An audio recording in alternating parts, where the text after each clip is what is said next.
ಕೈಯಲ್ಲಿ ಲಾಠಿ ಹಿಡಿದು ಜನರು ಕಾನೂನು ಪಾಲನೆ ಮಾಡುವಲ್ಲಿ ತಪ್ಪಿದ್ರೆ ಎಚ್ಚರಿಸುವ ಕಾರ್ಯ ಮಾಡುವ ಪೊಲೀಸರು ಸಮಾಜಮುಖಿಯಾಗಿಯೂ ಇರಬಹುದು.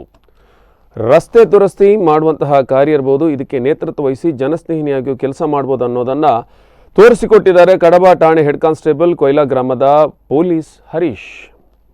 ಕೊಯ್ಲಾ ಗ್ರಾಮದ ಒಳಕಡಮ ಭಾಗದ ಕೆಲವು ರಸ್ತೆಗಳು ಹದಗೆಟ್ಟು ಕೆಸರು ತುಂಬಿ ಸಂಚಾರಕ್ಕೆ ಸಂಚಕಾರ ಉಂಟು ಮಾಡಿತ್ತು. ಇದನ್ನು ಗಮನಿಸಿದ ಹರೀಶ್ ಈ ಭಾಗದ ಪಂಚಾಯತ್ ಸದಸ್ಯರು, ಹಿರಿಯ ನಾಗರಿಕರು ಗ್ರಾಮಸ್ಥರನ್ನ ವಿಶ್ವಾಸಕ್ಕೆ ತೆಗೆದುಕೊಂಡು ಮಂಗಳವಾರ ದುರಸ್ತಿ ಕಾರ್ಯ ಮಾಡಿ ಮುಗಿಸಿ ಸಾರ್ವಜನಿಕ ವಲಯದಲ್ಲಿ ಮೆಚ್ಚುಗೆಗೆ ಪಾತ್ರರಾಗಿದ್ದಾರೆ.